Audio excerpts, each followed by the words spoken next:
Hey guys, this is Scott Johnston, producer for the Prepped and Polished podcast. I just wanted to take a few minutes and wish all of you a healthy and happy new year, and thank you for listening to the Prepped and Polished podcast last year. Also, wanted to let you guys know that you can vote for Prepped and Polished as part of a contest with Boston Magazine. They're looking for the best of Boston. All of the information is in the show notes, so if you would be willing to support Prepped and Polished in that contest, we would really appreciate it. Thanks so much. Now, on with the show.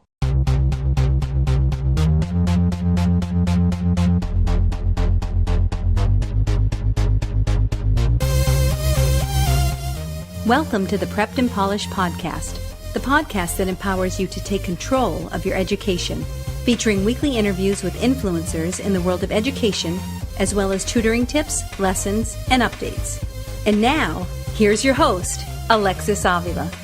And welcome back to the Prepped and Polished podcast. This is episode 150. This is your host, Alexis Avila. And it's been 150 episodes. All right. Be sure to join our community. You can find us on SoundCloud, Facebook, Twitter, Google+, Instagram, and YouTube. Just type Prepped and Polished and you'll find us. Go to our site, preppedandpolished.com, and sign up for our free email newsletter. It comes out monthly. Need tutoring? You can contact us at 781-753-9951 or info@preppedandpolished.com. Have a question or reaction during or after this podcast, you can email us radio@preppedandpolished.com. Let's get to today's guest. Today on episode 150, I can't believe we're at 150 episodes. I'm talking to Jessica Yeager, CEO and founder of Impress the Ivies and founder of the Dream College Summit. Jessica is a graduate of Harvard and MIT, and she also got into another 4 Ivy League schools. Pretty amazing. You'll learn about that on this podcast today. As a senior in high school, she gained acceptance to Harvard, MIT, Yale, Stanford, Cornell, and Columbia. And her students have gotten into elite schools like Harvard and Carnegie Mellon. On today's episode, Jessica talks to us about her amazing journey through the college application process and how she got into 6 Ivy League schools. And you'll learn what it really takes to get into Harvard, what makes a Harvard student special, and what it takes to get into other Ivy League schools. So let's get right to today's guest. This is episode number 150 with Jessica Yeager. Jessica, thanks for coming back on the Prepped and Polished podcast. How are you doing today? I'm doing great. How are you doing?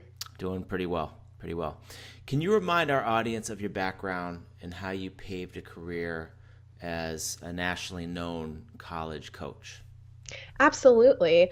So I created Impress the Ivies to help high-achieving high school students get into their dream colleges.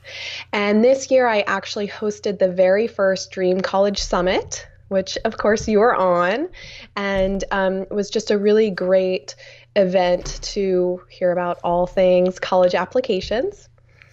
And the way I started this, I've been tutoring since I was in middle school. So I always loved working one-on-one with students. And when I went to apply to colleges, I didn't know a lot about what I was doing. And I ended up getting into some amazing colleges like Harvard and MIT and Stanford. And I ended up attending Harvard for environmental engineering, and then I went to MIT for my Master's of Engineering degree.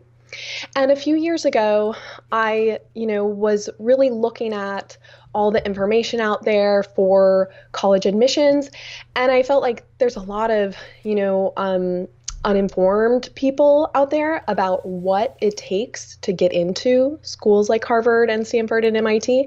And I wanted to share the information that I learned both getting into those schools and attending those schools.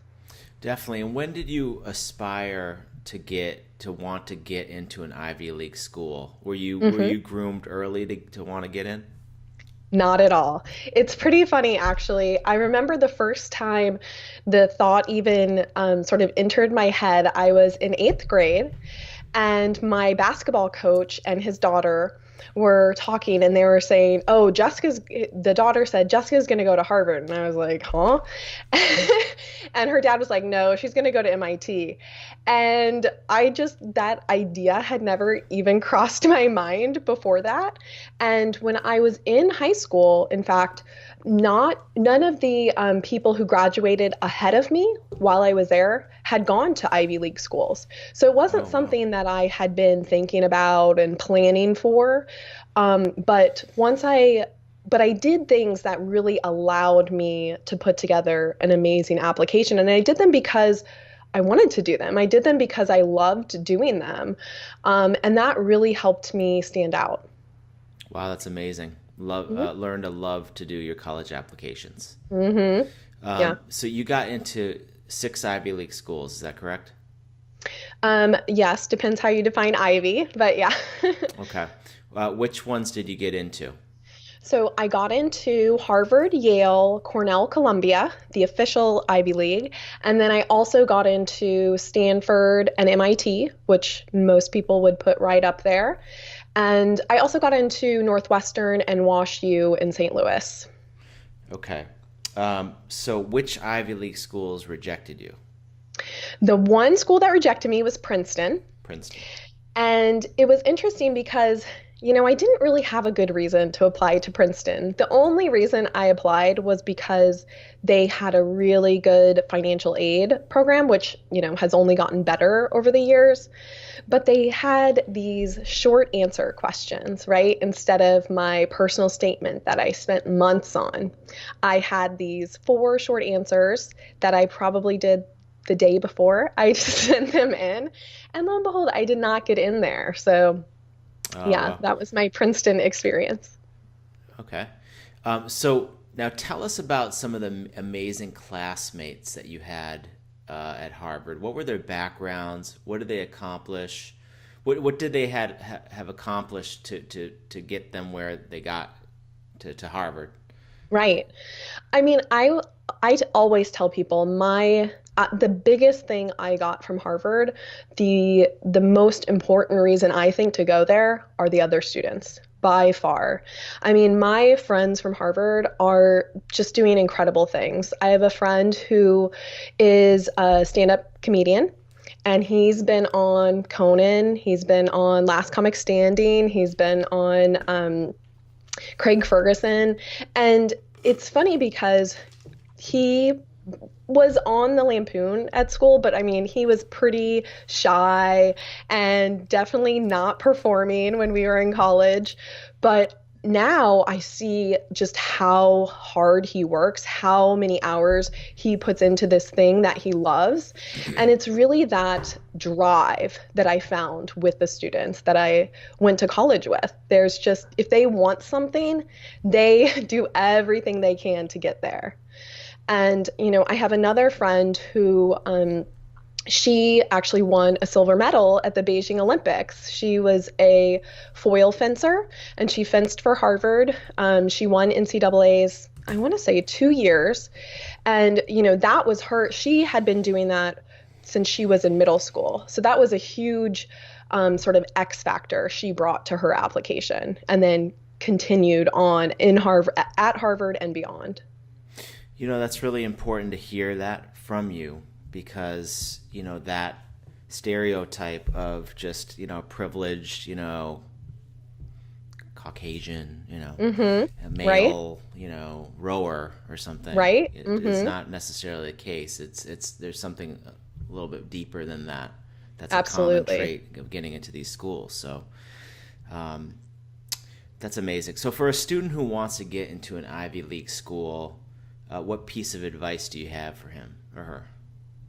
Absolutely. I think the biggest thing you can do is really figure out what you love to do or what gets you really excited and do it to the max. So if you love writing, for example. Let's say since you were in middle school, you're always writing in your journal. When the teacher assigns a paper, you're like, yes, not a test. Like, I love that. Go further with that. Write a novel, self-publish it. I mean, it's never been easier to self-publish a book. And it really shows that passion. It shows that commitment to doing something on an impactful level. So really going beyond just the norm. So, for example, what I did that was sort of beyond the norm, my school required community service to graduate.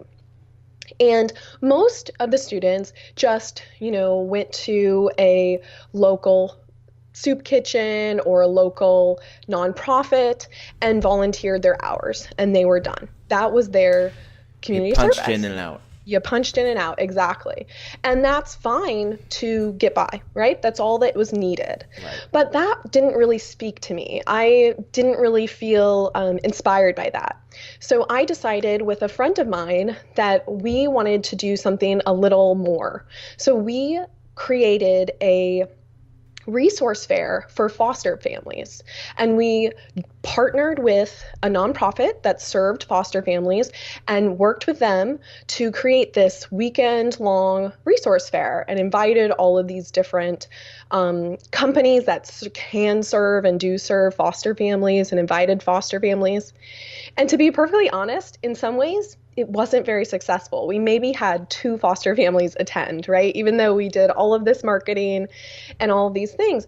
But that doesn't really matter because we learned a lot. We grew a lot. We were able to not only help the families that did come, but we were able to connect these different resources together so they could network and connect the families that they work with another resource. And it just really showed that we're able to sort of think outside the box, not just do what we're told, not just do sort of the minimum, but do something that was really mattered to us and made a bigger impact. It's amazing. And it just kind of demonstrates your willingness to just kind of pursue a passion. Mm-hmm. It's just a testament to the Harvard students. It's what you were talking about, the ideal. And, mm-hmm. and really like appreciating the process. It's not just necessarily the final result. 2 people showed up, but you really, didn't make any excuses. You went ahead and you learned lessons, good or bad. Right.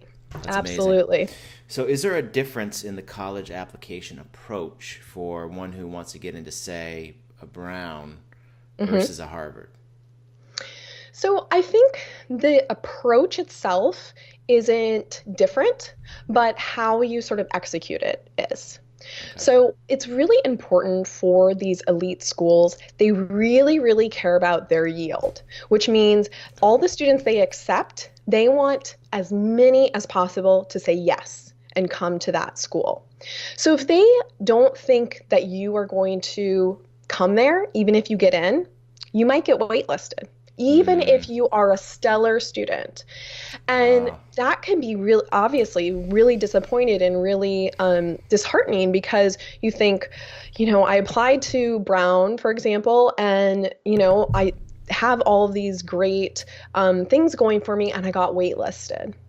But the way to sort of combat that is you want to show the school, the admissions committee, that if you are accepted there, you're going to go. And there's lots of things you can do to do that. So sort of the easiest thing is to visit the campus, or if you can't visit the campus, but they have admissions reps in your area. Many of these schools do either group or just that school events regionally. So a lot of times you can go to these events, sign in, or send them an email, get on their Facebook page, like anything you can do to demonstrate to the admissions committee that you're interested in the school sort of outside the application is absolutely great. And then the other thing that really goes into the application is when you are writing your supplemental essays or your sort of why UPenn or why Brown essays, you want to really show that you did your research, and not just, I skimmed the website for 5 minutes, but you found specific programs that you are interested in, specific campus groups that you think you could contribute to, specific professors that you're really interested in their research. And that will show them that, okay, you are really interested in this school. You clearly have a plan if you were to get into this school. And wow, look at these things that you're going to bring to our campus if we accept you. Wow, that's awesome advice. Thank you. Mm-hmm. So remind our audience, perfect SAT score. Everybody goes crazy about test prep, getting the perfect score. How important is that when applying to like a Harvard? Right. I get this all the time. I have students who are like, oh, I have a 34 or 35. Like, I can't get into Harvard with that. And that's absolutely not true. I didn't have a perfect score.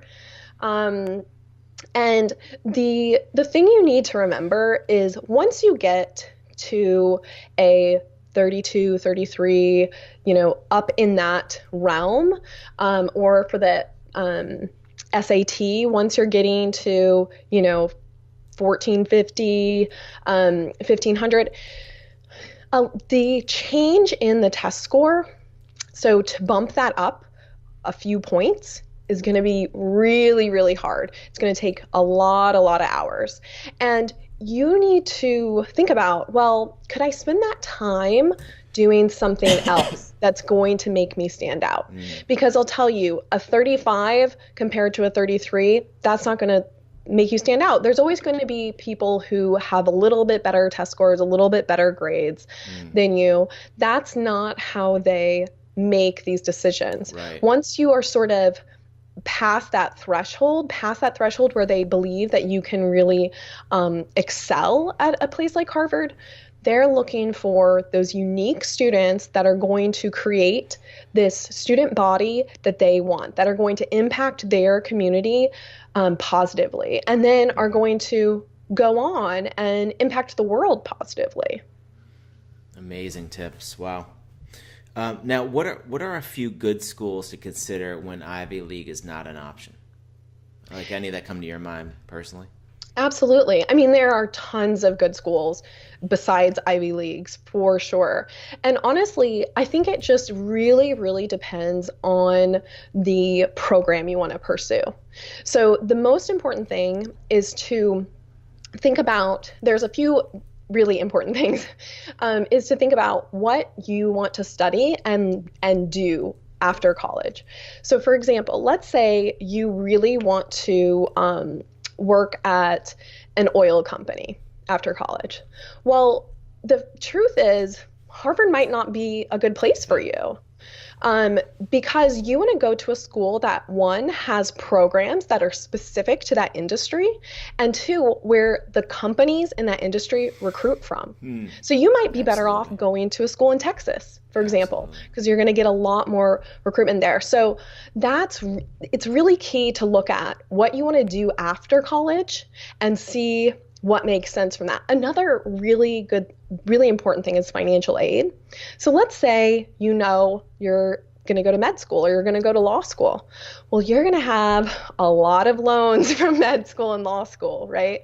So you can really look at the schools that you get the best financial aid packages from and think about, okay, if I go here and do really well, get amazing MCAT score, get amazing LSAT score, and then I go to Harvard Law or Harvard Med, what are my prospects going to be? And they're going to be amazing is what they're going to be.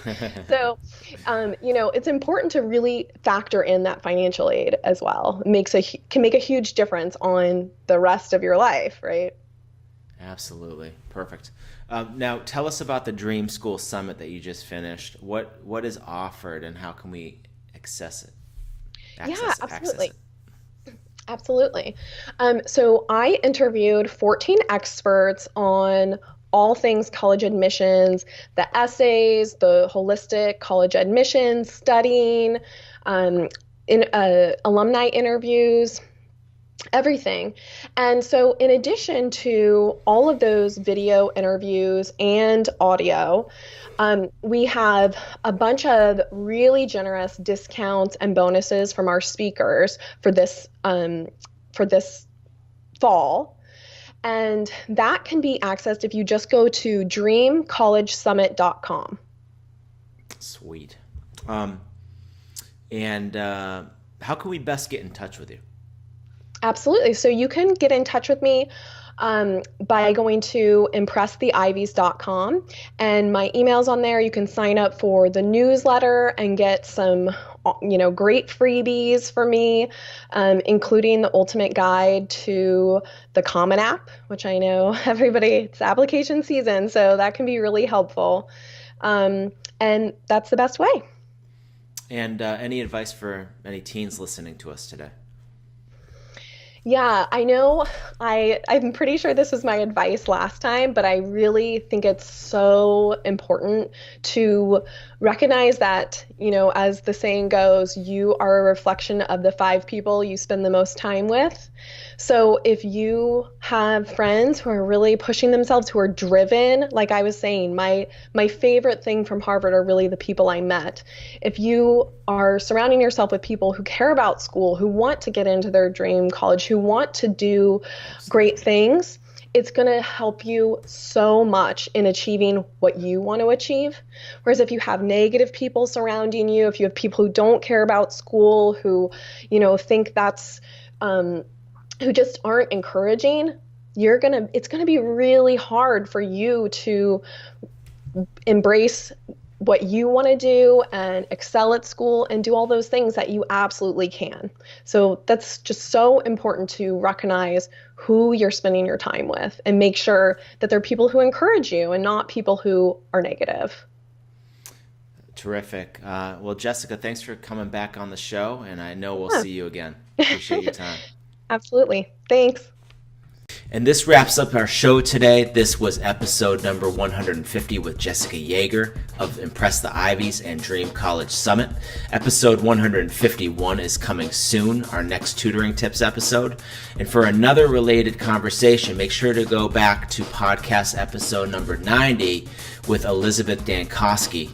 The title of that podcast is How a Perfect SAT Score Can Backfire on You. And to access today's episode number 150 as well as episode 90 with Elizabeth Dankosky and all of our podcast episodes, head over to preppedandpolished.com/podcast, or you can go to soundcloud.com/prepped and polished. Thank you for joining us on the Prepped and Polished podcast. Now go out there and take control of your education. You've been listening to the Prepped and Polished podcast. For more information, check out preppedandpolished.com. Also, you can follow us on Facebook and Twitter. Thanks for listening. Class dismissed.